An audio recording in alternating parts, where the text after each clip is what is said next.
recuperamos, presentamos los papeles como cooperativa y hoy funciona como una cooperativa de trabajo. El dueño de acá de la empresa, que era Sánchez Santerino, tenía relación y era socio del dueño del prostíbulo Black. Acá se hacía todo el proceso menos la costura. La costura se terciarizaba en casi 300 talleres entre Capital y Gran Buenos Aires. Nosotros denunciamos esos talleres que se utilizaban.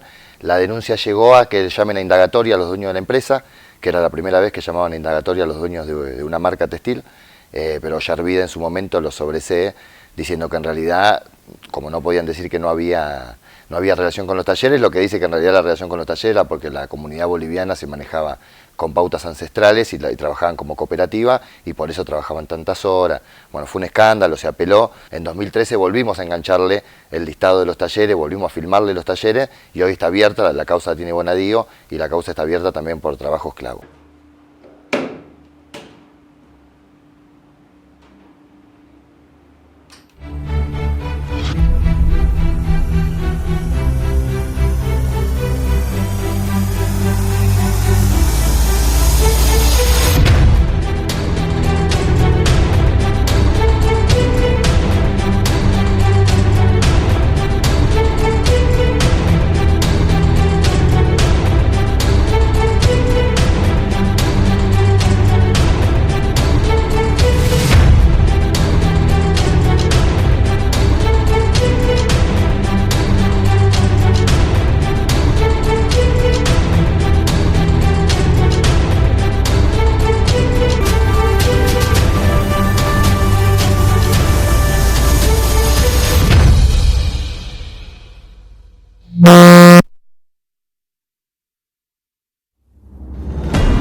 Bienvenidos, aquí estamos una vez más en vivo y directo en este Realidad y Debate, este Canal 2 de CTV.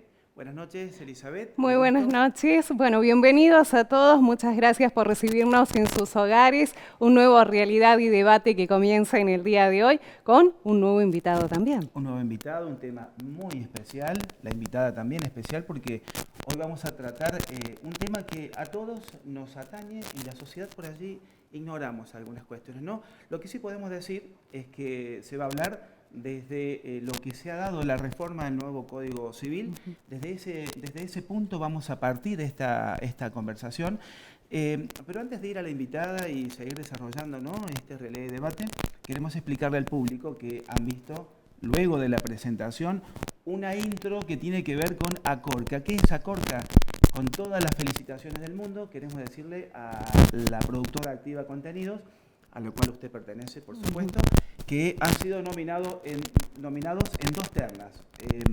Mejor edición y puesta en el aire, y también especiales con tiempo de ciudad, así que felicitaciones. Muchas gracias, Gustavo. Bueno, y a todos los que forman parte también de CTV, Canal 2 de Cooperativa Eléctrica, por el apoyo, por estar siempre dándonos una mano en esto que emprendimos hace tan poquito tiempo, tan solo 1 año y medio. Así es. Bueno, a seguir disfrutando entonces y a seguir aquí junto a nosotros en este CTV, toda la producción local que durante todos los días tenemos para ustedes. Volvemos al piso con Realidad y Debate. Como decíamos, un programa especial, un programa donde nos vamos a instruir como realmente merecemos. Y creo que es el momento de ir presentando y tomando nuestros lugares. ¿Qué le parece? Así es. Me voy a mi lugar, te dejo trabajar acá. Perfecto. Nos vemos. Muchísimas gracias. Y eso es lo que cada miércoles intentamos hacer y le ponemos la mejor pasión para que ustedes se puedan informar de la mejor manera y junto a estos destacados panelistas que van rotando y que los temas obviamente van surgiendo. Y algo importante, ¿sí?, que vamos teniendo dentro de la producción. Buenas noches. ¿Cómo aprendemos con cada invitado, no? Por supuesto. Sí, en lo personal es muy interesante. Muy interesante porque nos metemos en una cultura tan general. Vamos desde temas sociales, temas económicos, en este caso que tenga que ver con el tema de la reforma del nuevo Código Civil, en fin. una serie de temas que nos interesan. Hoy tenemos una invitada que tiene especial interés que los temas de derecho lleguen a cada uno de los habitantes. Y eso que estás comentando, Elma, tiene que ver con esta especial visita que también la invitada tiene muchas ganas de que llegara a la sociedad de una manera muy particular. En este caso vamos a ir con Elizabeth para que, en pocas palabras, porque así lo ha pedido la invitada, la pueda presentar. Bien, así es. Le vamos a dar el espacio a nuestra invitada del día de hoy, que la vamos a presentar como corresponde. Ella es jueza de primera instancia, de segunda nominación civil, comercial y de familia de Río Cuarto. Nos va a hablar de un tema muy importante: el matrimonio, la unión convivencial y el proyecto de vida familiar. Por supuesto que ustedes también pueden participar enviando sus consultas, sus mensajes. Tenemos la línea de WhatsApp abierta, solamente mensajes, no nos pueden llamar, por supuesto, porque estamos en vivo y en directo. Se pueden comunicar al 0358 154 248 942. La línea que va a estar abierta a partir de este momento, que ustedes pueden utilizar para realizar consultas y todo lo que quieran hablar con la doctora invitada del día de hoy. La presentamos como corresponde, es la doctora Fernanda Betancourt. Le damos la bienvenida a Realidad y Debate. Muchísimas gracias, Elizabeth. Doctora, bienvenida al General Dehesa y muchas gracias por aceptar la invitación. Y sabemos que, bueno, que Elma ha sido nuestra intermediaria para que usted pueda estar aquí en esta noche y brindarle el espacio, como usted bien lo ha pedido, de que pueda llegar desde su cargo hacia la sociedad, y que es tan importante que comencemos a tener más noción, ¿no?, de todos los temas y sobre todo lo que hoy queremos tratar, que es bueno, esta reforma del nuevo Código Civil y todos los artículos que este contiene. Tenemos una invitada de lujo que quiere mucho a General Dehesa. Y eso es importante. Y no es la primera vez que está asesorándonos, ilustrándonos, así que íntimamente agradecidos todos. Muy bien. Bueno, buenas noches a todos, al público en general. La agradecida soy yo por esta invitación y por darme la oportunidad de participar en este programa que me gustó el nombre, Realidad y Debate. Realidad porque están instalando desde este medio local temas de interés de la comunidad y superando un poco la agenda que nos imponen los medios nacionales. Así que eso me parece una iniciativa muy importante y los quiero felicitar por ello desde mi humilde lugar, porque considero que atienden al interés de la gente, el interés de la comunidad, tratando temas, como usted bien dijo al comenzar el programa, de diferentes tenor, y ¿qué hace la cultura de la gente? Y la gente tiene que estar informada, y eso hace también a la educación. Por eso, nuevamente, el agradecimiento por permitirme participar en este programa, Realidad y Debate, y procurar con mi participación que conversemos de una forma llana, sencilla, sobre cómo ha venido a regular esta nueva legislación civil y comercial, que bueno, que ya no es tan nueva, ya no tenemos que decir el nuevo Código Civil y Comercial, porque ya está en vigencia hace poco más de 2 años, así que bueno, es la ley que nos rige, es la ley que determina cómo se van el alcance que tienen, en este caso puntual, las relaciones personales y las relaciones familiares. Y es importante que la gente lo conozca, por eso mi interés, como bien dijo Elma, de acercar el derecho a la gente, porque el derecho no es solamente una norma positiva en un cuerpo codificado, sino también es realidad social, y en este tema más particular, que son las relaciones de familia, lo vivimos todos los días al derecho, desde que nos levantamos hasta que nos acostamos. Entonces, desde esa perspectiva es, bueno, pensar un poquito, reflexionar sobre cómo he venido a regular que en este tema puntual de las relaciones de familia ha tenido importantes y profundas modificaciones en torno al matrimonio, la introducción de esta nueva figura de las uniones convivenciales y los efectos que ello produce. Y la vedette un poco de esta reforma y en esta materia ha sido el divorcio entre comillas, como se lo publicitó, el divorcio express. Así que bueno, nuevamente gracias por la invitación y bueno, vamos a conversar un poquito sobre estas cuestiones, respondiendo el interés y las inquietudes de ustedes. Perfecto, doctora. Y por ahí comenzar, ¿no?, a desandar este programa pudiendo definir qué es el matrimonio. Más allá de que uno conoce, pero a través de las leyes tiene una importancia significativa, ¿no? Por supuesto. ¿Y qué podemos decir del matrimonio? El matrimonio, como está regulado actualmente, se asienta sobre los principios muy importantes que son la libertad y la igualdad de los contrayentes.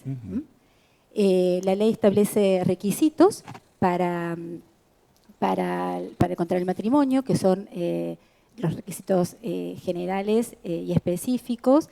Entre los generales, tener la edad nupcial, que se adquiere a los 18 años. Antes de los 18 años, entre los 16 a los 18, también se puede contraer matrimonio, pero se necesita la autorización de los padres. Y el menor de menos de 16 años ya requiere dispensa judicial, o sea que el juez lo dispense de que no tener la edad nupcial. Pero para definir esto, para contraer matrimonio se requiere la edad nupcial, que es a partir de los 18 años, no tener impedimentos para contraer el matrimonio, que cuáles son esos impedimentos, los impedimentos de parentesco, un matrimonio anterior mientras subsista, o haber, o el que se dice el crimen, haber sido condenado en distintos grados de participación criminal por el delito de homicidio doloso en contra del otro contrayente, y estar privado de forma total o parcial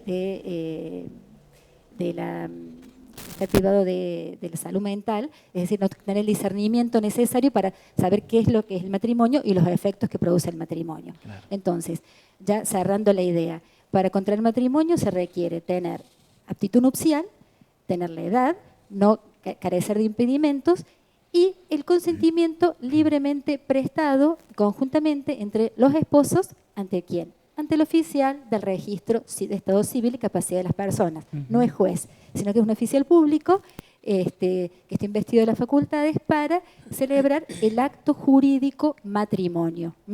Porque el matrimonio tenemos dos momentos. El acto jurídico, que se celebra ante el oficial público del registro civil, en el momento que los esposos prestan su consentimiento, sin vicios, libremente, de contraer matrimonio, y luego de ello, siempre digo, salen del registro civil y ya adquieren un estado civil, un estado matrimonial con los efectos personales y patrimoniales que ello implica. En este orden es importante destacar que una importante modificación respecto a este instituto es la posibilidad de hacer convenios prenupciales o convenios prematrimoniales, con lo cual, antes de contraer el matrimonio, los cónyuges pueden hacer inventario de los bienes, un inventario y un avalúo de los bienes que cada uno lleva al matrimonio, hacerse donaciones entre sí y, esto muy puntual, elegir el régimen patrimonial del matrimonio. Esto sería, por ejemplo, ambos cónyuges tienen bienes, los siguen dejando de manera individual o particular y a raíz del matrimonio ahí comienzan a tener bienes en común. ¿Cómo sería, doctora? Está bien. Estos convenios prematrimoniales o prenupciales que se tienen que celebrar por escritura pública y para tener efecto respecto a terceros hay que inscribirlos en el Registro de Estado Civil y Capacidad de las Personas, en el acta de matrimonio. Estos convenios tienen vigencia a partir de la celebración del matrimonio y no antes. ¿Y qué significa? Yo me referí respecto a los efectos patrimoniales del matrimonio. Dentro de esos efectos patrimoniales se refieren a los regímenes de los bienes. Cuando uno contrae matrimonio, con la legislación anterior se sometía al régimen de lo que llamábamos la sociedad conyugal, que habrán escuchado hablar ustedes. Entonces, todos los bienes adquiridos, ¿qué implicaba esto? Que todos los bienes adquiridos a título oneroso luego de la celebración del matrimonio eran gananciales. Y había 4 categorías de bienes. Bienes propios del marido, bienes propios de la esposa, bienes gananciales de uno y bienes gananciales del otro. Y estos bienes tenían distintos tratamientos durante el matrimonio y luego de la extinción del matrimonio. Pero para hacérselo en términos muy claros, los bienes gananciales eran los adquiridos a título oneroso luego de la celebración del matrimonio. ¿Y qué particularidad tenían respecto de los bienes propios? La particularidad que tenían era que cuando se disolvía el matrimonio, por alguna de las causales de disolución, muerte, divorcio vincular o la separación personal que existía antes, esos bienes que eran de titularidad de cada uno pasaban a ser comunes. Con lo cual, automáticamente con la disolución del matrimonio, ese bien que estaba inscrito en el registro, un inmueble, a nombre de uno de los cónyuges, pasaba a ser automáticamente 50% de uno y 50% del otro, aunque en el registro figurara 100% a nombre de uno de los cónyuges. Bueno, este era el único régimen patrimonial que existía. Con la nueva legislación se da la opción se cambia el nombre, pasa a ser el régimen de comunidad de bienes, que opera de manera similar, es decir, todos los bienes adquiridos luego del matrimonio a título oneroso, una vez que se disuelve el matrimonio, pasan a ser comunes 50 y 50. Durante el matrimonio, cada uno tiene la libre administración y disposición de estos bienes, con la excepción que establece respecto de los bienes inmuebles o muebles registrables, que para disponer de ellos se necesita el asentimiento del otro cónyuge. Pero si no, la regla es que durante la vigencia del matrimonio, estos bienes, cada uno de los cónyuges tiene libre administración y disposición de los bienes. Se extingue el matrimonio y aquello que era mío propio al 100% pasa a ser 50% de uno y 50% del otro cónyuge. Este régimen es el régimen de comunidad de bienes, pero también se reguló el régimen de separación de bienes, que ahí no hay comunidad, ahí cada uno, ahí no hay distinción de bienes, no hay bienes propios y bienes ganancias, o bienes comunes, ahí solamente hay bienes propios. Régimen de separación de bienes. Cada contrayente tiene libre administración y disposición de sus bienes, y cuando se extingue el matrimonio, cada uno se lleva lo suyo. ¿Cómo es la formalidad, doctora? ¿Esto es por escritura pública? Se puede elegir el régimen por escritura pública, eso se tiene que inscribir en el acta de matrimonio, y si no se elige, ustedes me pueden preguntar qué pasa, porque me había comentado que la gente no sabe mucho de esto, de la posibilidad de optar por el régimen patrimonial. No, estuvimos averiguando y digamos, la estadística dice que se sigue con el sistema antiguo. Claro, el régimen de comunidad de bienes. Sí, comunidad de bienes. Bueno, que también existe, ¿no? Sí, que existe actualmente. Si no se elige el régimen, ya que la persona queda, o sea, si no se hace esa opción del régimen patrimonial del matrimonio, se considera queda bajo el régimen de comunidad de bienes. Doctora, volviendo al tema del prenupcial, del contrato prenupcial, por ahí se ven muchísimas películas norteamericanas o noticias internacionales donde en Estados Unidos el prenupcial, por ejemplo, se impone cláusulas que en caso de infidelidad se invierte la distribución de los bienes a la ruptura del matrimonio. ¿Eso existe en este Código Civil? No, la infidelidad no es causal acá en nuestro código. Y bueno, estas convenciones prematrimoniales o prenupciales pueden tocar, se puede combinar estos temas puntuales que dice el código: el inventario de los bienes que cada uno lleva, las donaciones que se hagan los contrayentes y la elección del régimen patrimonial del matrimonio. Nada más. Y si usted habla de infidelidad, y yo les dije al comienzo de la charla sobre los principios que se asientan en la materia, el principio de libertad y de igualdad. Llegamos al matrimonio por la voluntad o por el consentimiento libremente prestado por los contrayentes. Y eso se tiene que sostener durante el matrimonio. ¿Por qué? Y respondiendo puntualmente a su pregunta, ¿cómo define el Código Civil Comercial el matrimonio? Lo define como el proyecto de vida en común. Y lo dice así textualmente con estas palabras. Simple. Los cónyuges asumen un proyecto de vida en común. Y eso se debe desde que se eligen, se deben sostener durante todo el tiempo del matrimonio. Y cuando ya ese proyecto de vida en común no se puede sostener, entonces falta la voluntad de uno para poder solicitar el divorcio, sin necesidad de alegar ninguna causal. Entonces, ¿cómo se define el matrimonio? Como un proyecto de vida en común basado en la cooperación, la convivencia, el deber moral de fidelidad, no está como un deber legal, sino como un deber moral de fidelidad, y los cónyuges se deben asistencia mutua, dentro de las cuales se incluyen los alimentos, que durante el matrimonio, y aún luego de la separación de hecho, también existe la obligación de proveer los alimentos, pero ya se extingue esa obligación alimentaria con el divorcio. Antes de que, cuando hablaste de limitaciones de salud mental, ¿en todos los casos los especiales no pueden contraer matrimonio? Está muy bien la pregunta, porque yo no le dije que ese es un impedimento para contraer matrimonio, la privación ya sea permanente o transitoria de la salud mental, cuando carezca de discernimiento la persona para poder comprender los efectos del matrimonio.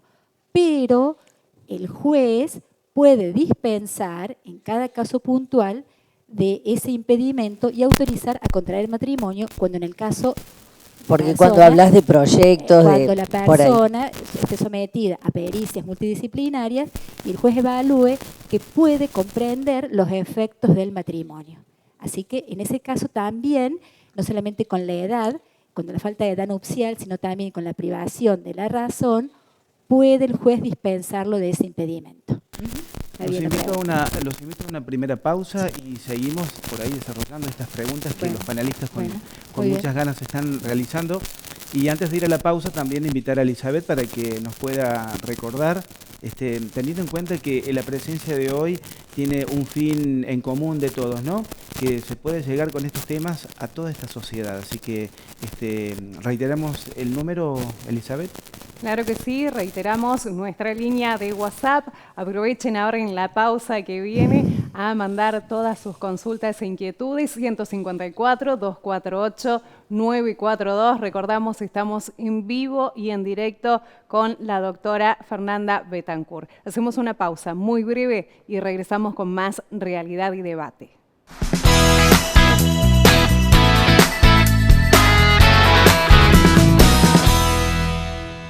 Señor usuario, para tener un mayor control de la energía eléctrica, le sugerimos que use el lavarropas lleno. De esta manera, ahorrará agua y electricidad. Descongele su heladera. La escarcha crea un aislamiento que puede acarrear un 20% extra de consumo eléctrico. Apague su computadora si no la está utilizando.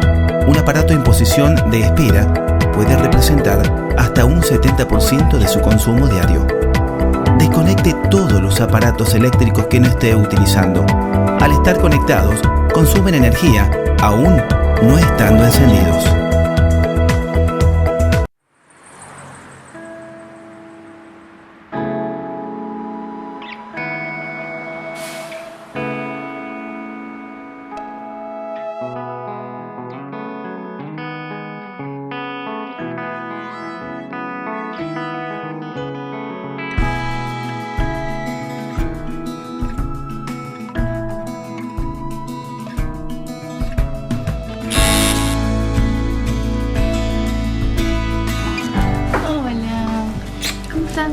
Hoy vas a probar un poquito de todo lo que estoy haciendo estos días. Ah, sí. Todo es muy, muy rico. Bueno, entonces si vos haces de comer, yo hago los platos. Ay, son para mí. Ay, son lindos. Están abiertas las inscripciones al PPP y PPP Aprendiz. Descarga el formulario en empleo.cba.gov.ar. Tenés tiempo hasta el 29 de septiembre. Programa Primer Paso y Primer Paso Aprendiz. Un gran esfuerzo para que miles de jóvenes tengan su primera experiencia laboral. Entre todos, hacemos más. Municipalidad de General Dehesa, innovando para una mejor comunicación con sus vecinos, ahora les ofrece Yo Dehesa Ciudad, una aplicación para tu celular que nos ayudará a estar más conectados. Para contar con esta aplicación en tu celular, con sistema Android y iPhone, seguí estos pasos. 1. Ingresá a Play Store, a la tienda de descarga. 2. Busca Yo Dehesa Ciudad y presiona Instalar. 3. Una vez instalado, presiona Abrir. 4. Crea un usuario para tener acceso a la totalidad de las funciones o ingresá como invitado. 5. Explora cada una de las funciones de nuestra app e informate día a día desde tu móvil sobre lo que nuestra municipalidad te ofrece. Yo Dehesa Ciudad. Llévanos en tu teléfono. Nos renovamos. Presentamos nuestra nueva página web, con más servicios, más noticias, más información. Consulta la guía telefónica, accede al estado de tus cuentas, administra tus servicios, imprimí tus facturas online, elegí entre los nuevos centros de cobranza. Si sos uno de nuestros proveedores, accede al calendario de pagos www.cgdweb.com.ar. Cooperativa Eléctrica de General Dehesa, cada día más cerca de sus socios.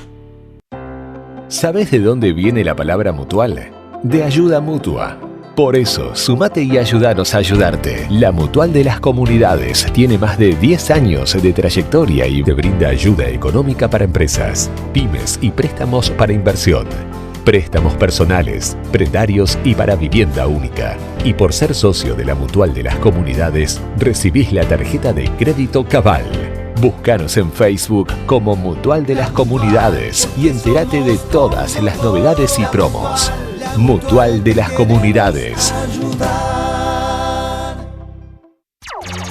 Estamos viviendo tiempos de avances tecnológicos y Cooperativa Eléctrica quiere ser parte de ellos.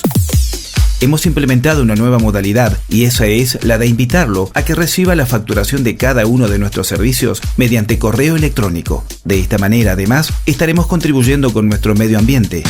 Si está interesado, por favor, responda el correo electrónico que le enviaremos declarando a qué cuentas de email desea recibirlas.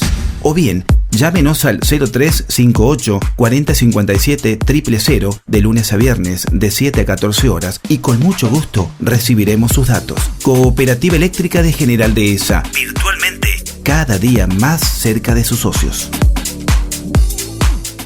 El auditorio de Cooperativa Eléctrica de General Dehesa es un espacio destinado al desarrollo de charlas empresariales, técnicas, encuentro con el arte, desarrollo de actos escolares, oficiales y otras tantas utilidades que usted puede proporcionarle.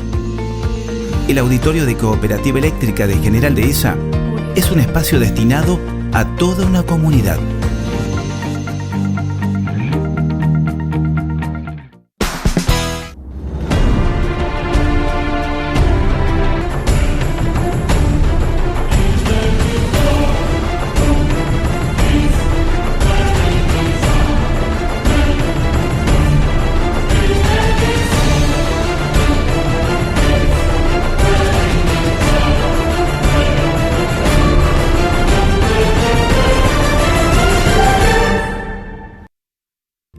Destinado al desarrollo de charlas empresariales, técnicas, encuentro con el arte, desarrollo de actos escolares, oficiales y otras tantas utilidades que usted puede proporcionarle.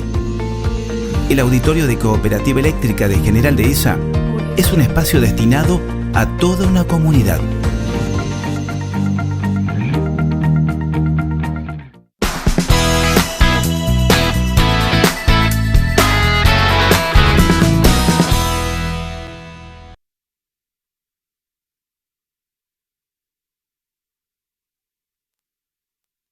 Y debate, comenzamos así esta segunda parte del programa con preguntas que llegaron en el corte. Te cuento, preguntas que tenemos para la doctora. Nos preguntaban acerca de qué es lo que pasa con los bienes en el caso de que sea una unión convivencial, que no haya matrimonio, que no haya firmado ningún papel con respecto a los bienes. ¿Los bienes se dividen de la misma manera que en el caso del matrimonio? La primera pregunta para la doctora. Está muy bien hecha la pregunta y es una de las inquietudes de las parejas a la hora de optar por, sellar su unión con un matrimonio o no hacerlo. Porque todos tenemos, y eso es lo que consagra nuestra legislación, el derecho de casarnos o el derecho de no casarnos. Bien, antes de responder esa pregunta, sí, ¿podría terminar de cerrar dos conceptos del bloque anterior? Sí, por favor. Respecto del matrimonio, no sé si dije que no se requiere diversidad de sexo. Se puede contraer matrimonio, ya sea dos personas del mismo sexo o de diferente sexo. Y hablando de ese proyecto de vida en común, que es en virtud del cual, fundamentalmente basado en el amor, pero antes del amor, yo pondría la palabra respeto. respeto, amor de las personas que deciden tener una relación afectiva, unirse en matrimonio tras un proyecto de vida en común, que se debe sostener durante todo el matrimonio, y como eso lo tienen que sostener ambas partes que componen la pareja, los esposos, si uno no lo quiere sostener más, no tiene más la voluntad de hacerlo, por eso uno de los principios del matrimonio es la libertad, entonces directamente puede pedir unilateralmente el divorcio. El divorcio es una de las formas de extinción del matrimonio, junto con la muerte o la sentencia que declara la ausencia con presunción de fallecimiento. Con lo cual, si uno de los contrayentes no quiere seguir casado, entonces va al juez y le pide el divorcio. No se necesita, como en el régimen anterior, invocar causal subjetiva, como la que habló usted de la infidelidad, o alguna otra causal objetiva, tal el transcurso del tiempo. No. A la semana ya puede estar pidiendo el divorcio. No hay plazo para pedir el divorcio. Basta la voluntad de uno de los contrayentes para solicitar eso. Pero la ley quiere que este matrimonio, esta institución tan importante, no solo desde el punto de vista jurídico, sino también social y cultural, porque da origen a una familia, que eso se haga con responsabilidad. ¿Y qué significa hacerlo con responsabilidad? Bien, ¿usted se quiere divorciar? Perfecto, lo puede hacer. Pero dígame, ¿qué va a hacer con los hijos? Si hay hijos, ¿a quién se va a atribuir el cuidado personal? La cuota alimentaria que va a pagar, cómo va a ser el régimen comunicacional. Si hay bienes, proponga, dígame cuáles son los bienes y cómo los va a distribuir. Es decir, bueno, sí, usted es libre para casarse o no casarse. Perfecto. Pero si usted no decide, no tiene más la voluntad de sostener ese matrimonio, puede pedir el divorcio, pero lo tiene que hacer con responsabilidad. Con lo cual, el pedido de divorcio debe ir acompañado como requisito de admisibilidad con una propuesta respecto a la atribución de la vivienda, los bienes, el cuidado personal de los hijos, la cuota alimentaria, el régimen comunicacional. Presentar problemas y soluciones. Es decir, doctora, eso... El problema y la solución. Que esa frase de cualquiera de los contrayentes de que no te doy el divorcio ya no tiene justificación. No, ya no existe más. Ya no existe más. ¿Por qué? Claro. Porque está basado el matrimonio en la libertad y la igualdad de los contrayentes. Claro. Yo puedo libremente, así como puedo libremente elegir contraer matrimonio y someterme a un estado personal y patrimonial que implica el matrimonio, también libremente puedo decir no quiero estar casado. Pero hay que hacerlo con responsabilidad. Por eso la ley exige como requisito de admisibilidad que me diga qué va a hacer con las cuestiones que yo planteé recién. Claro. Y está bien que sea así, está bien que sea así. Por lo menos ya es una cuestión, una valoración personal que yo hago. Aunque fue criticado esto, porque decían, bueno, es confundir causal con efectos, pero de todas maneras es asumir, que se tiene que asumir el matrimonio con responsabilidad, con respeto, sobre la base de un amor y para construir un proyecto de vida en común. Por supuesto que también los dos cónyuges pueden decidir, los dos juntos, pedir el divorcio. Lo pueden hacer y presentar los acuerdos. En común acuerdo, claro. De común acuerdo, exactamente, y presentar esos acuerdos y el juez verá y los va a homologar a los acuerdos. Pero si no es así, basta la voluntad de uno que no quiera más sostener ese matrimonio para que se dicte el divorcio. Y ahora me pueden preguntar, o me adelanto yo a la pregunta, ¿qué pasa? Pide el divorcio. ¿La otra parte se puede oponer al divorcio? Y un poco respondiendo a la pregunta suya. No se puede oponer. Si se pide el divorcio se dicta. ¿Y qué pasa con el régimen de los hijos y con el régimen de los bienes, etcétera, etcétera? El juez va a procurar un acuerdo. Si no logra acuerdo, bueno, se plantearán las cuestiones por las vías procesales pertinentes. Claro. Pero el divorcio se dicta. Eso es lo que está en el nuevo código ahora. Eso es lo que nos rige, es la ley que nos rige actualmente. Perfecto. El divorcio se dicta. ¿Es tan express, doctora, el divorcio express? ¿Es tan ágil, como se dice? Porque si no se presenta una propuesta, no tiene curso. Exactamente. Si no se presenta la propuesta, no se admite la demanda. No se admite directamente. Se tiene que, para admitir la demanda de divorcio, se tienen que presentar estas propuestas.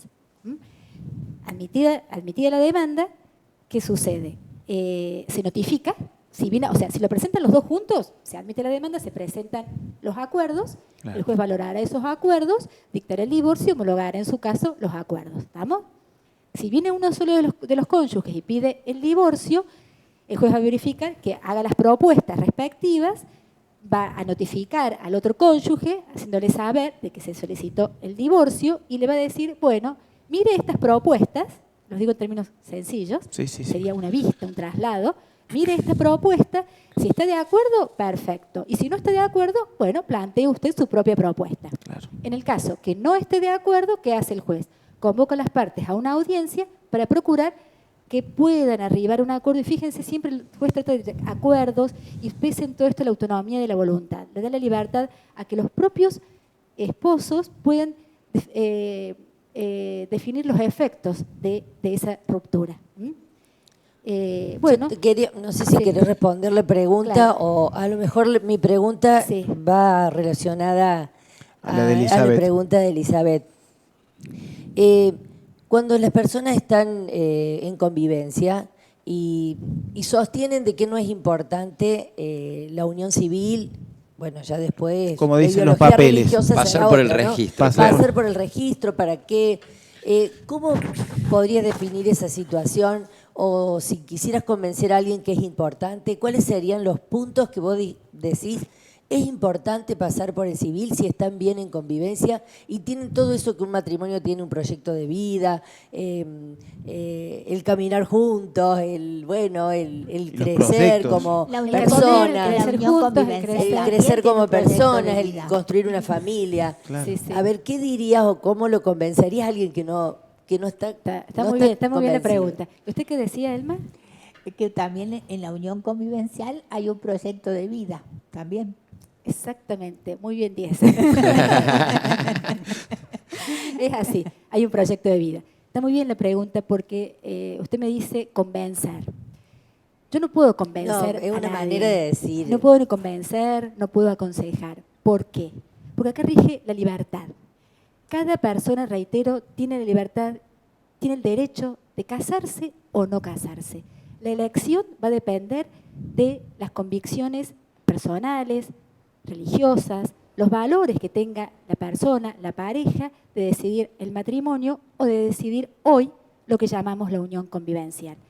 Antes de esta legislación no existía el concubinato. Claro. El concubinato, que no producía ningún efecto jurídico. La convivencia de dos personas en forma estable, permanente, pública, notoria, era el concubinato, que no producía ningún efecto jurídico, excepto el derecho previsional, el derecho a la pensión a la conviviente con determinada cantidad de años y la filiación de los hijos. Pero fuera de ello no tenía efecto jurídico el concubinato, no se lo reconocía al concubinato. Con la legislación actual se habla de uniones convivenciales. Y ustedes me pueden decir, y a lo que usted apuntaba, bueno, pero si es una unión convivencial, es una unión de hecho, porque no tiene forma. La unión convivencial, ¿cómo la define el código? Y bueno, dos personas mayores de edad, que pueden ser del mismo sexo o de distinto sexo, que se eligen para tener una convivencia con el objetivo de un proyecto de vida en común también, lo dice expresamente la ley, y bueno, en forma pública, notoria, estable, deciden sobre esa relación afectiva la convivencia. Pero la ley regula determinados aspectos de esta unión convivencial. ¿Por qué? En base a valores o a principios más bien que hacen no solamente a la libertad, sino también a la solidaridad y a la responsabilidad. Es decir, está bien, tiene el derecho de no casarse, tiene el derecho de tener una relación afectiva. Es importante decir que la relación afectiva, esta unión convivencial se plantea entre dos personas, ya sea igual o distinto sexo, una relación afectiva en base al amor. No es relación entre hermanos, parientes que vivan juntos. No, claro, no es así. Entonces, como les iba diciendo, está bien, tiene el derecho a no casarse, pero también esa relación afectiva genera derechos y obligaciones entre los convivientes y más aún también cuando luego hay hijos. Entonces, fue criticado la incorporación o la regulación de estas uniones convivenciales porque si hablamos de la libertad, de dos personas no eligen el matrimonio, entonces ¿por qué lo regulan? ¿Por qué regulan las uniones convivenciales? Los hubieran dejado sin regulación como el sistema anterior, pero no, porque ¿qué quiso el legislador? Está bien, Se eligieron una relación afectiva que perdura en el tiempo, sobre la base de un proyecto de vida en común, pero establece determinadas, un piso mínimo inderogable, pautas, reglas a las que deben someterse estos convivientes. ¿Por qué? Basado en el respeto y la solidaridad.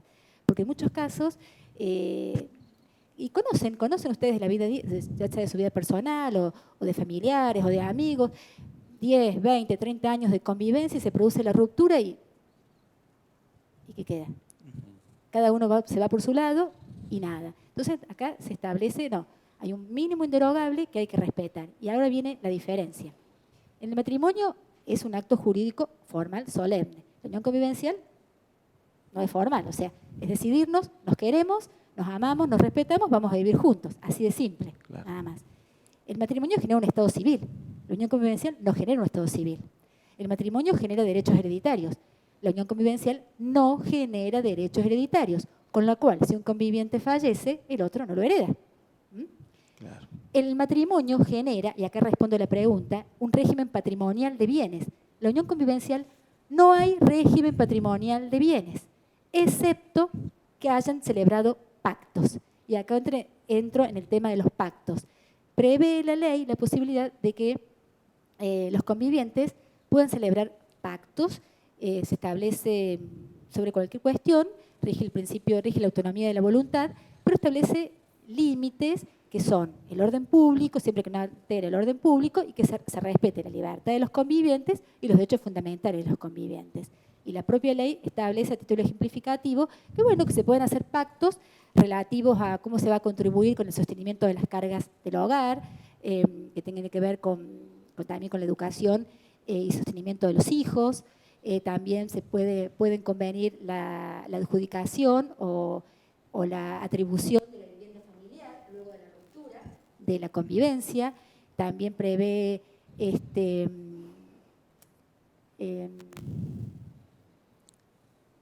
cómo se van a dividir los bienes, esos bienes en cuanto a la adquiridos con el esfuerzo común, sí. Cómo se van a dividir esos bienes luego de la ruptura. Se pueden hacer ese tipo de pactos y otros que los convivientes voluntariamente los quieran hacer, teniendo como límites el orden público, la igualdad de los convivientes y sus derechos fundamentales.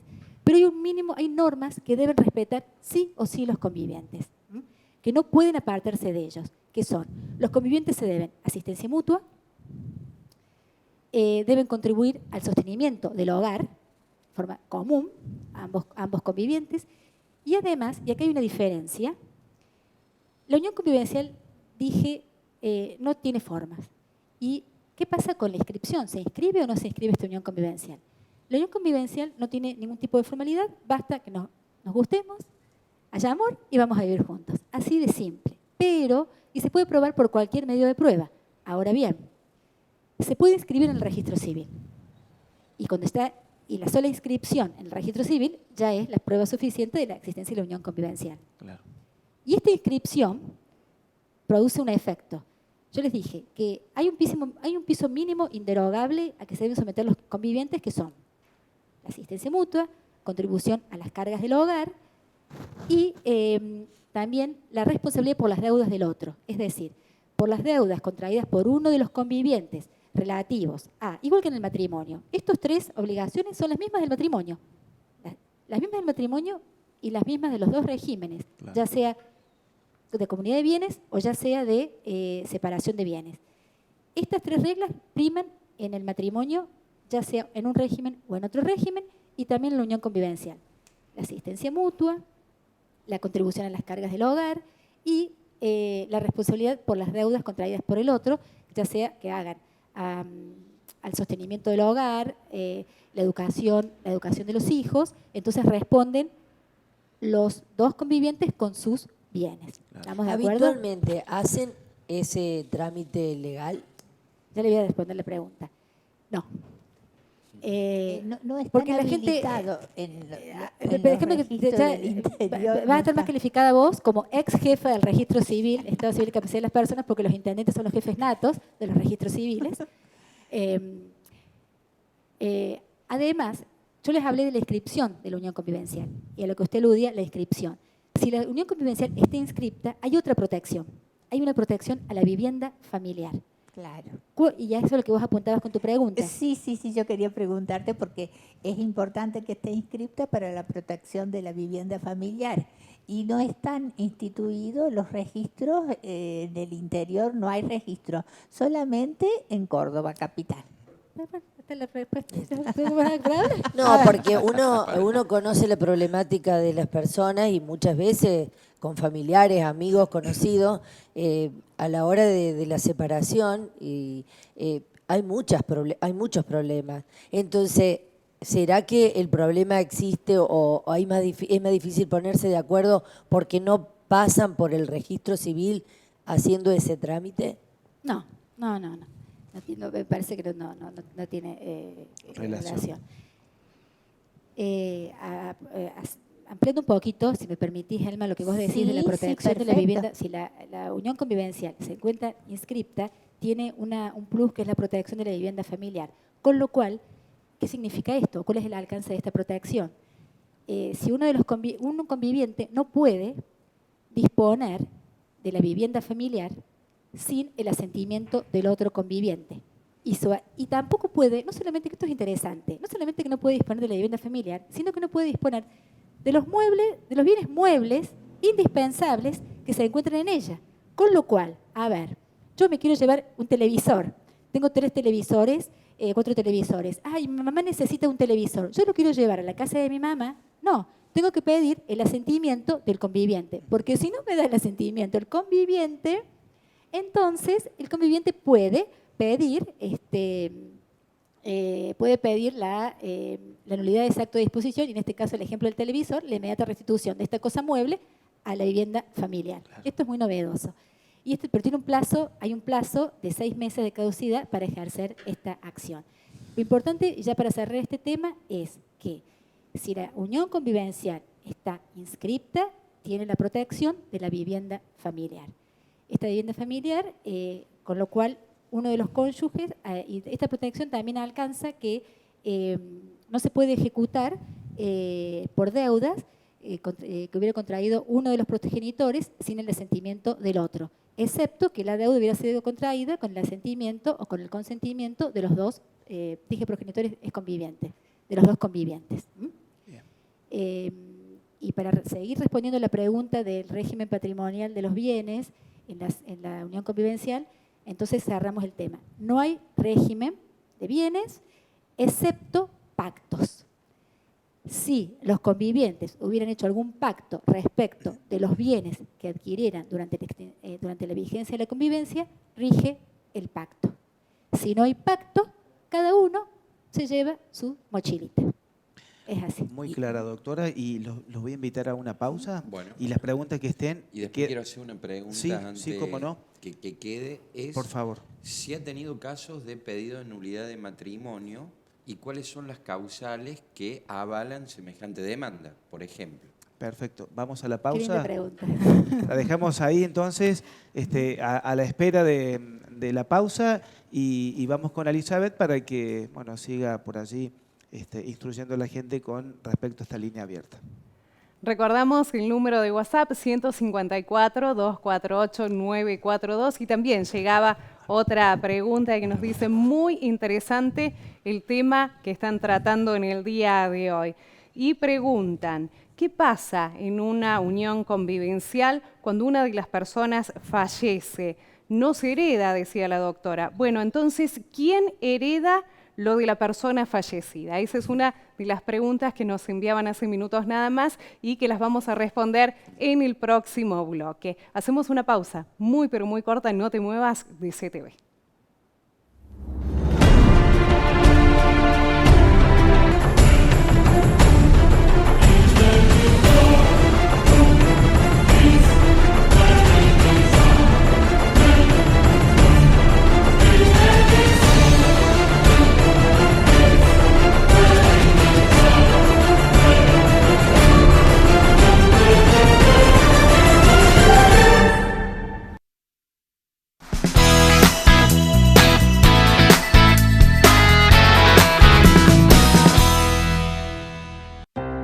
¿Sabés de dónde viene la palabra mutual? De ayuda mutua.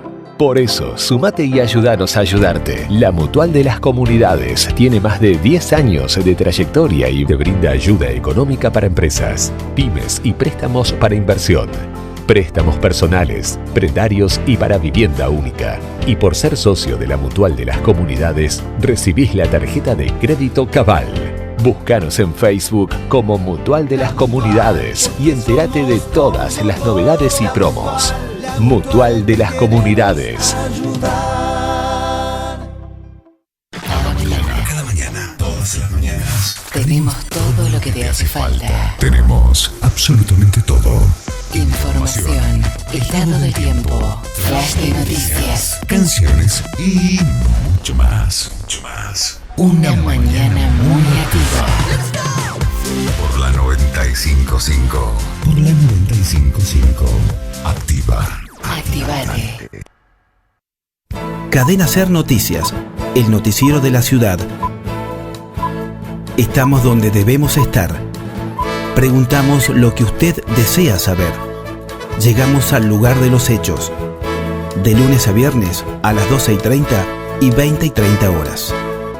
Por CTV. AG, Aberturas de Aluminio Villa María, Avenida Colón 232, Ruta 158, frente al Hipódromo, Villa María.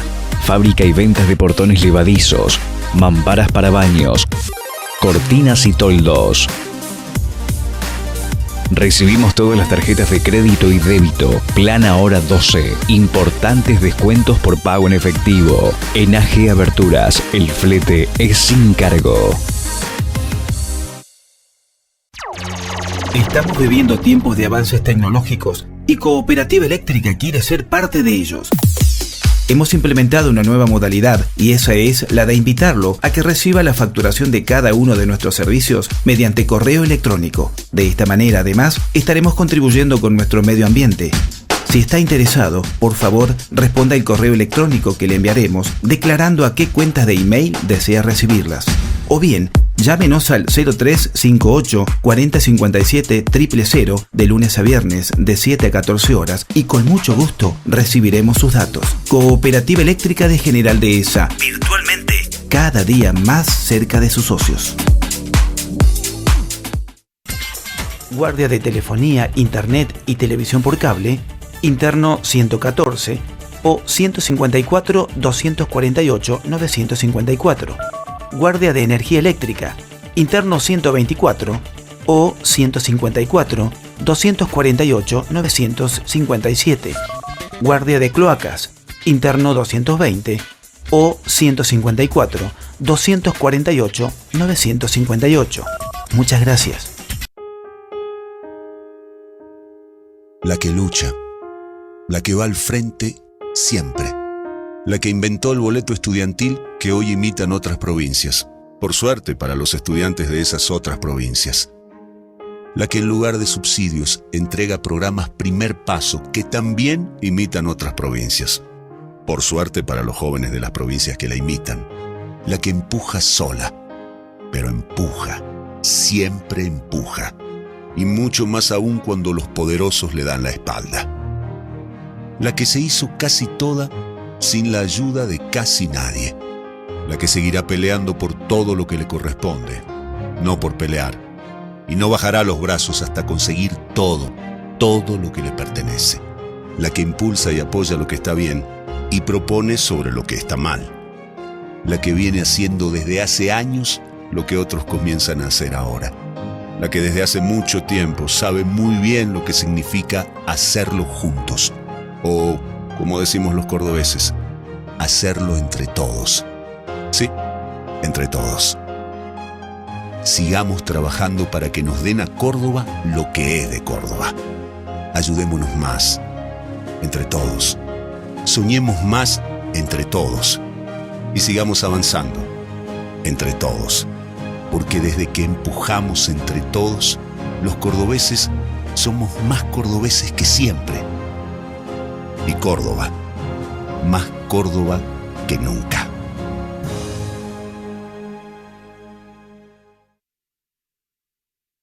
Municipalidad de General Dehesa, innovando para una mejor comunicación con sus vecinos, ahora les ofrece Yo de esa ciudad, una aplicación para tu celular que nos ayudará a estar más conectados.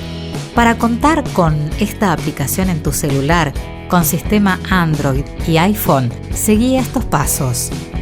1. Ingresá a Play Store, a la tienda de descarga. 2. Busca Yo de esa ciudad y presiona Instalar. 3. Una vez instalado, presiona Abrir. 4. Crea un usuario para tener acceso a la totalidad de las funciones o ingresa como invitado. 5. Explora cada una de las funciones de nuestra app e informate día a día desde tu móvil sobre lo que nuestra municipalidad te ofrece. Yo de esa ciudad. Llévanos en tu teléfono.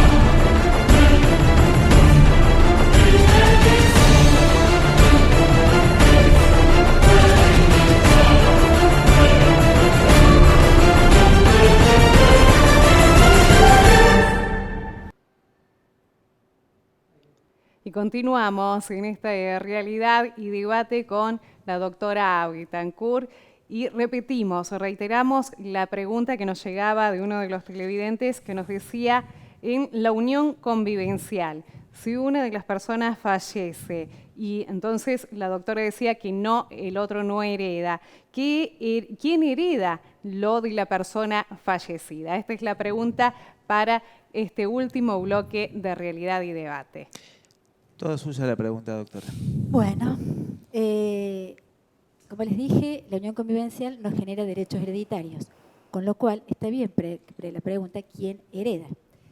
Nuestro sistema legal es llamado, el heredero puede ser llamado por la ley o por la voluntad del causante a través de un testamento. ¿Qué significa? Puedo decir, la persona libremente puede decidir a quién dejarle sus bienes y qué bienes, con la única limitación que hay que respetar la porción legítima del heredero forzoso. Con lo cual, aquel conviviente que fallece, ¿quiénes los van a heredar? Las van a heredar las personas llamadas por la ley a sucederlo, lo que se dice la vocación hereditaria, que pueden ser los descendientes, si faltan los descendientes, los ascendientes, los colaterales, es decir, hermanos, primos hermanos, y también el conviviente puede disponer de sus bienes por testamento y por testamento puede instituir heredera a la conviviente. Con la única limitación, en este caso puntual, que hay que respetar la porción legítima de los herederos forzosos. ¿Vamos?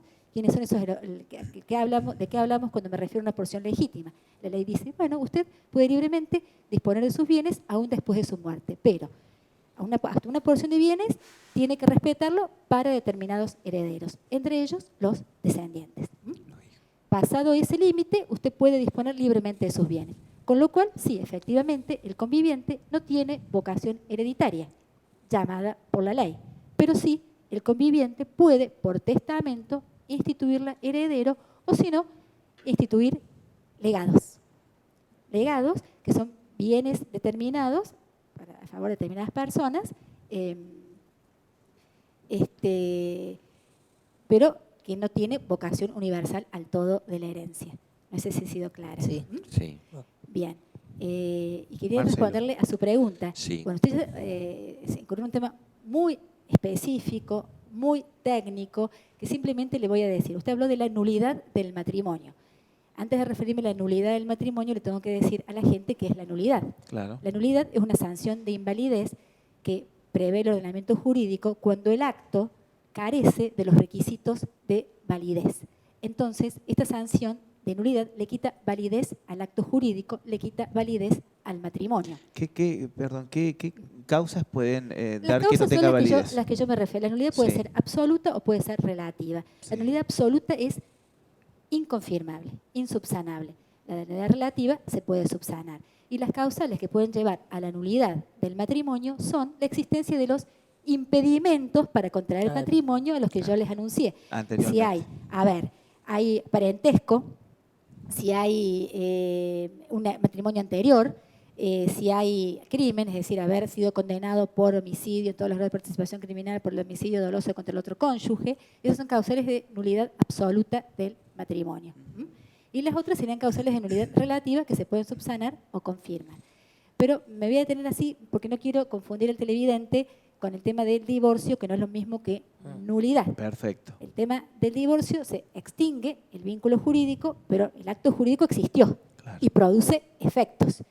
La nulidad es una sanción de invalidez, le quita valor a ese acto jurídico y sin ningún efecto, con algunas cuestiones puntuales respecto del llamado cónyuge de buena fe.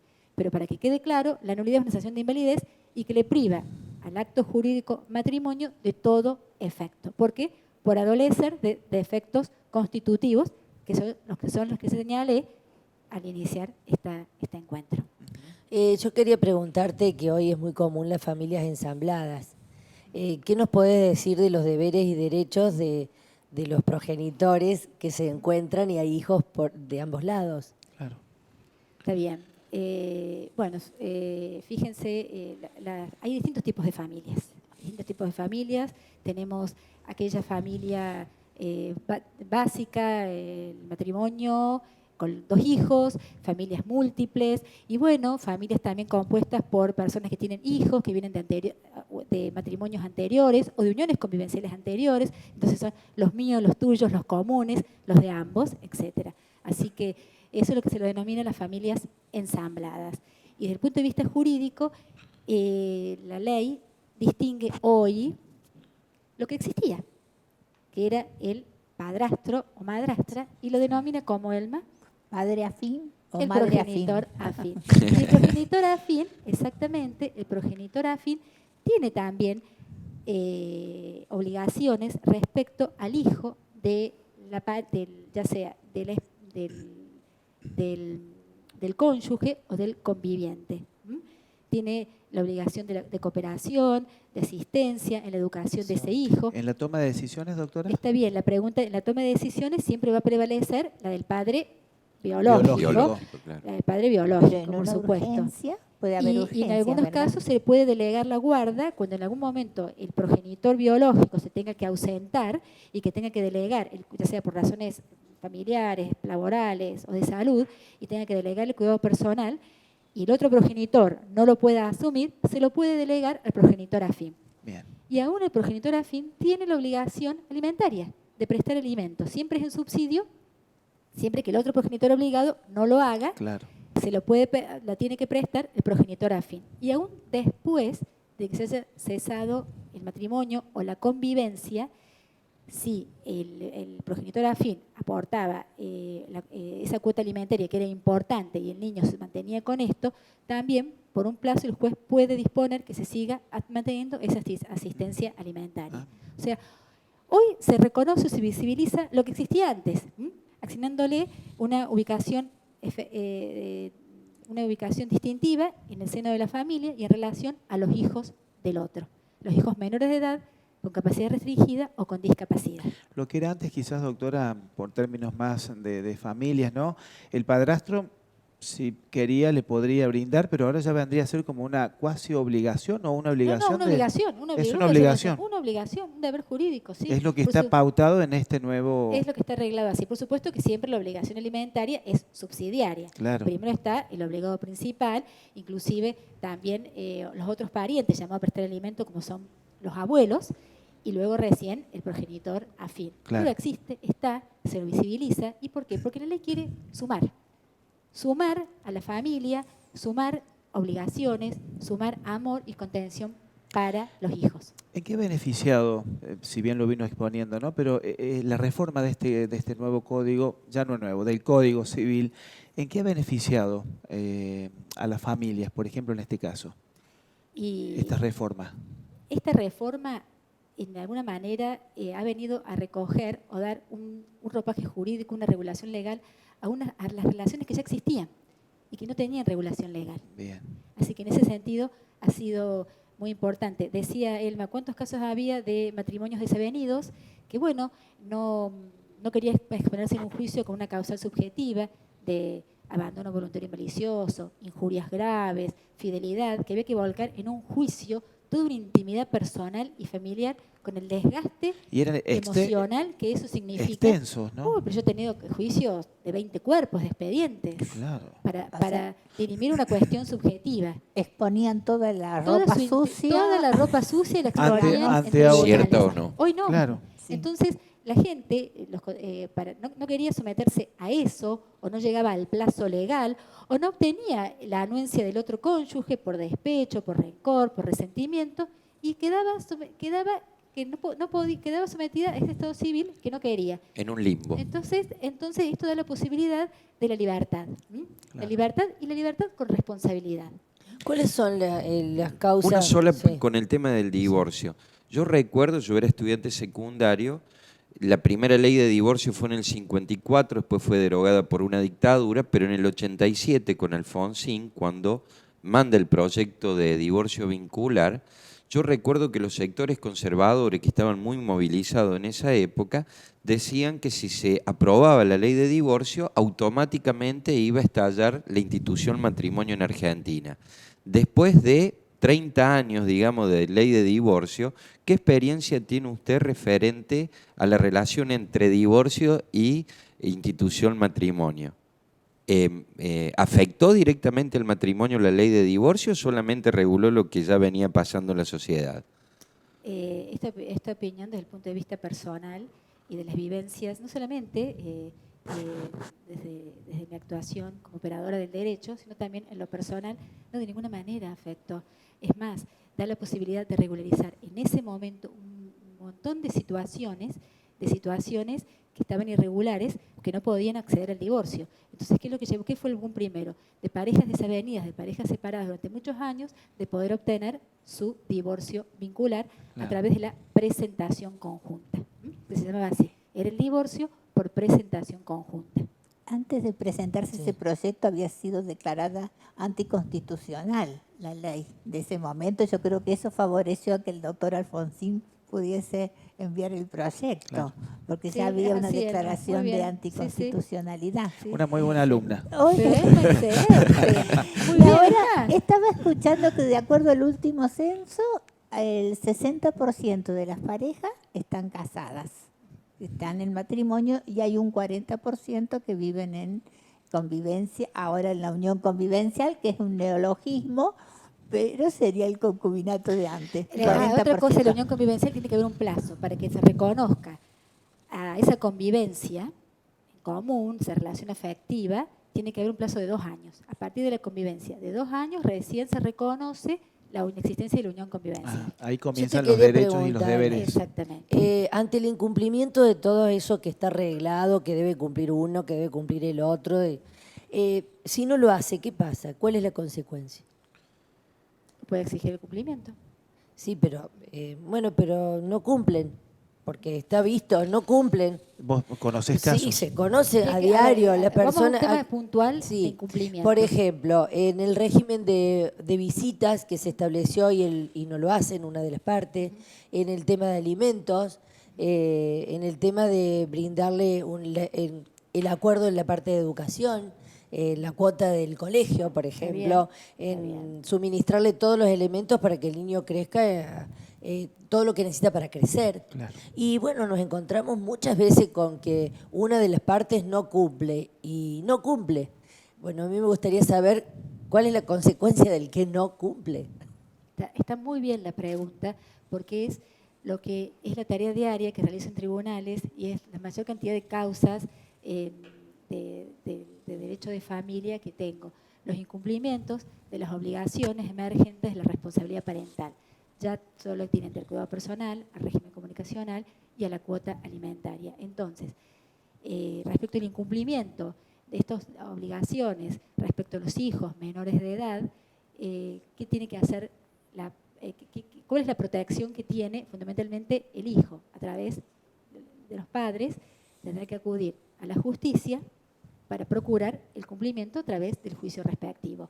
Un juicio de alimentos, donde se va a pedir la fijación de una cuota provisoria, si no se cumple la cuota durante la tramitación del juicio, si no se cumple esa cuota provisoria, tiene el embargo de los bienes, embargo del sueldo, embargo de bienes muebles, la ejecución, etc. Es decir, son las vías legales para exigir el cumplimiento con las sanciones que ello conlleva. Y si la persona no tiene medios, y esto para la comunidad, medios para contratar un abogado, porque el acceso a la justicia sabemos que no es gratis, que se requiere tener patrocinio letrado, tiene la posibilidad de acudir a la defensa pública. Si la persona no tiene medios suficientes, puede ir a la defensa pública, a la asesoría letrada, donde allí se le va a brindar la información, el asesoramiento y, a su vez, el patrocinio para poder pedirle al juez, decirle al juez, oiga, señor juez, a ver, tuve una relación sentimental o estuve en una unidad de matrimonio con fulano de tal, luego de la ruptura no cumple con las obligaciones que le competen de la responsabilidad parental, quiero que usted fije una cuota alimentaria y que cumpla. Bueno, eso lo puede hacer a través del patrocinio jurídico gratuito que brinda la asesoría letrada y bueno, como mi competencia se extiende acá en General Dehesa, esto es en Río Cuarto. Me leyó la pregunta, porque casualmente quería llegar a eso, ¿no? Que la gente, ¿a dónde dirigirse? ¿Y qué otro medio puede haber, más allá de tener que viajar a Río Cuarto, qué otros medios hay por ahí, internet o números telefónicos donde la gente pueda acceder? Sí, hay números de teléfono de la asesoría letrada, donde se pueden comunicar directamente, inclusive hasta pautar un turno, una fecha de entrevista, para ser atendidos, y generalmente por la distancia que tienen que recorrer. Claro. Porque es un valladar que tienen que superar ustedes los kilómetros que les queda a la sede de tribunales de Río Cuarto. Pero también tienen acá la justicia de paz, la jueza de paz, donde donde los contrayentes, los convivientes pueden acercarse. O sea, el primer paso sería ese. El juzgado de paz. Formular un convenio relativo a estos temas, procurar el cumplimiento del convenio, y el problema es que si no se cumple el convenio, bueno, ahí sí. La otra instancia. Para procurar el cumplimiento del convenio, también el juez puede pedir una garantía ahora, ¿verdad? De acuerdo al... Elma, pero dice todo no, porque a lo mejor antes no existía. No, eso no existía. Cuando los porque siempre uno puede ver que por ahí si hay alguien que no cumplió nunca, es difícil encaminarlo. Sí, puede pedir garantías el juez para el cumplimiento del convenio. Sí. Y el juez ordena generar una cuenta vía judicial y si está en caso de relación laboral, se le pide a la patronal que automáticamente le hagan el descuento. Que es la más fácil. Pero ¿qué pasa si el que está violando el convenio no tiene un trabajo en blanco o figura, digamos, desocupado? Que este es uno de los problemas que uno ve en los sectores populares. O muchas veces dejan el trabajo para... Yo veo de ello también en tribunales. Cuando tiene una actividad en relación de dependencia con ingresos fijos, una actividad laboral en negro, que no está registrada, y ahí sí se plantean los problemas. Y bueno,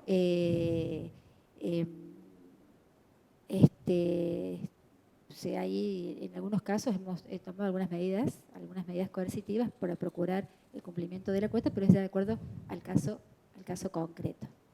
Doctora, ¿se ve como en creciente este tipo de situaciones? Por ahí va a ser desalentadora la respuesta, pero... Existió, existe y va a existir. Pero actualmente es como que la gente se vuelca más a este tipo de resoluciones, ¿no? Porque me parece que antes la gente no llegaba mucho al divorcio, por ahí era más una cuestión, había amor, se terminaba el amor, pero había una convivencia. Ante el conflicto, la mayoría de las veces decían, no voy a renegar, que quede así, yo hago todo lo que puedo. Ahora la gente está en cambio, ahora me parece que... Ahora la gente, y cuando me refiero a la gente, me voy a referir específicamente a las mujeres. Sí. Porque en la mayoría de los casos son las mujeres las que quedamos solas, quedamos con los hijos a cargo. Como las mujeres están más empoderadas, acuden a la justicia para pedir por el derecho que le corresponde al hijo. Claro. Y lo están haciendo, y por eso hablé, puede hacer con patrocinio letrado, lo puede hacer a través de la asesoría letrada, dirigirse directamente a tribunales, pedir toda la información, y además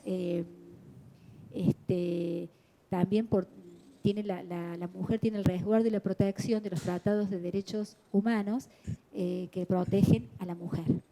Está bueno que la mujer ya tenga esa amplitud, doctora, porque es lo que hablábamos recién, bajo el mismo techo, por ahí era la sumisión, no sé si es la palabra correcta. Está correcto, sí. Pero Era ahora la sumisión. mujer se anima, ¿no? Se atreve. La mujer se anima, la mujer se atreve, por eso hablé de la libertad y la igualdad de los convivientes, donde no hay preferencia de uno sobre el otro. Y el trabajo doméstico que hace la mujer en la casa también se considera como parte de la prestación alimentaria, que antes a través de la jurisprudencia ya estaba reconocido, pero ya es letra en el Código Civil y Comercial. Y hay algo, y ya para terminar, no sé cómo estamos en el tiempo, estamos ahí, que es algo muy redondeando, interesante, sí, y que Elma por no favor. me preguntó. ¿Qué será? ¿El valor económico del trabajo doméstico? No. Compensaciones económicas. Lo teníamos notadito acá, pero... Los deberes están hechos, pero... ¿Qué puede decir, Alma, de las compensaciones económicas? Que se pueden pedir tanto en la unión convivencial como en el matrimonio. Exacto. ¿Y cuándo se puede pedir? Y bueno, se puede pedir cuando... y es muy común, ¿cuál es el caso práctico? Y bueno, la mujer estuvo al cuidado del hogar, al sostenimiento del hogar, al cuidado de los hijos, a la crianza, a la educación, y bueno, y fue el marido el que pudo acceder a estudios, a una carrera profesional o una buena actividad, y se produce la ruptura del matrimonio y la mujer queda desamparada. Entonces, cuando se produce, a causa del matrimonio, exacto, esa es la palabra, hay un desequilibrio manifiesto desde el punto de vista económico que tiene como causa el matrimonio, la unión convivencial y la ruptura. Claro. Entonces, eso puede consistir en una renta fija o periódica, y puede ser una entrega de suma de dinero o puede ser el usufructo de algún bien, y esto sí está previsto tanto, se puede pedir compensación económica tanto en el matrimonio como cuanto con el divorcio, como cuanto también la unión convivencial. Me parece que hay un temita que no hay que dejar pasar, aunque sea cortito. Sí, por favor. Que se ha avanzado o hay nuevas leyes con respecto a la adopción. Bueno, ya eso excede el marco de... No es que hay nuevas leyes. Ahora está incorporado en el nuevo Código Civil y Comercial la adopción. Antes la teníamos, el Código de Vélez, la Ley 340, no lo reguló. Nos regía la Ley 24779, la Ley de Adopción, y ahora con esta nueva legislación se introdujo específicamente la adopción dentro del texto del Código como una forma de filiación. Doctora, con características, es muy largo para tratar el tema, claro, porque tenemos una etapa de modificación, una modificación. Había habido avances. Sí, a ver, no le puedo decir a qué se refiere usted con avances, no le puedo decir qué es avanzar en lo que usted piensa que es avanzar, claro. Pero sí le puedo decir que hay una etapa administrativa que se debe cumplir en la CENAF, después tenemos la etapa agotada y cumplida, la etapa administrativa que establece la declaración de situación de adoptabilidad, tenemos la etapa judicial, ante el juez de la niñez y juventud y violencia familiar, donde establece la guarda, y luego cumplido el plazo de guarda, recién viene propiamente dicho el juicio de adopción. O sea, hoy la ley distingue específicamente estas tres etapas. ¿Y cuál es el objetivo de la ley? Que el niño quede en la familia biológica. Siempre se priman los lazos biológicos. Pero eso ya es un tema específico, es amplio, y que lo podemos tratar sobre las ventajas y los inconvenientes. Estamos el tema de familia, la adopción es un tema de familia. Está bien, pero si se puede desarrollar en otro programa, ya queda la invitación hecha. A mí me gustaría que terminara con un temita que me gustaría que supiera, yo creo que la gente lo desconoce con respecto a los apellidos, y con eso vamos cerrando. Vamos cerrando, perfecto. Y especialmente el apellido, porque bueno, todo el mundo viste que sigue con la tradición del paterno. El varón es el que aporta el apellido. El que nos cuente cómo puede llevar el apellido de la mamá. Exacto, es así, Elma. Hoy la ley da la opción de que el niño pueda llevar el apellido de la madre primero y se puede aditar luego el apellido del padre. Una vez que se hace esa opción para el primer hijo, se debe mantener para el resto de los hijos. ¿Y qué pasa si hay desacuerdo? Si el apellido mío, el apellido tuyo, si hay caso de desacuerdo, se hace sorteo en el registro civil. Claro. Muchas gracias, porque yo creo que no se conoce mucho. Y digamos, ¿la mujer sola puede dejar su apellido si hay acuerdo del esposo? ¿Su apellido únicamente? No el del paterno, sino el materno. Sí, no, tiene que ir con el... Sí o sí tiene que estar el paterno. El paterno, sí. Porque el paterno sí puede estar solo, por ejemplo. Pero se puede habilitar el materno. Sí. Muy bien.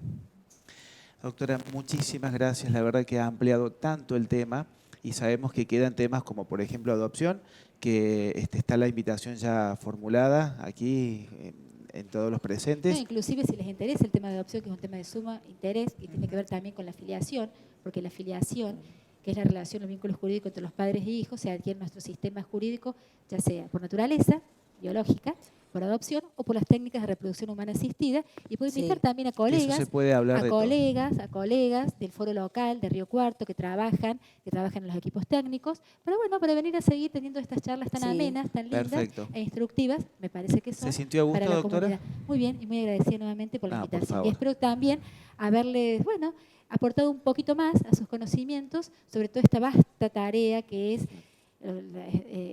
ser del derecho. Perfecto. Muchas gracias. Muchas gracias, doctor. Muchas gracias a ustedes. Nos vamos a ir despidiendo. Invito a Elizabeth, como cada final de programa, haciendo un cierre, y la verdad que ha sido realmente interesante, ¿no? Porque nos hemos instruido y seguramente que era una de las pautas o las partes que le interesaba a la doctora, llegar a la sociedad, y sabemos que detrás de la pantalla de CTV lo hemos logrado en parte. Así es, hemos recibido también muchos mensajes de felicitaciones por la visita del día de hoy y por el tema que hemos decidido tocar en Realidad y Debate, así que muchas gracias a todos los mensajes. No pudimos obviamente leer todos los mensajes que llegaban de felicitaciones. ¿Nos vamos entonces? Nos vamos, nos despedimos, pero hasta el próximo miércoles. Exacto. Nos encontramos nuevamente en un nuevo Realidad y Debate, un nuevo invitado a partir de las 21 horas en vivo y en directo. Los esperamos a todos. Muy bien, gracias, que Dios los bendiga y hasta el próximo miércoles. Chau, chau. Chao.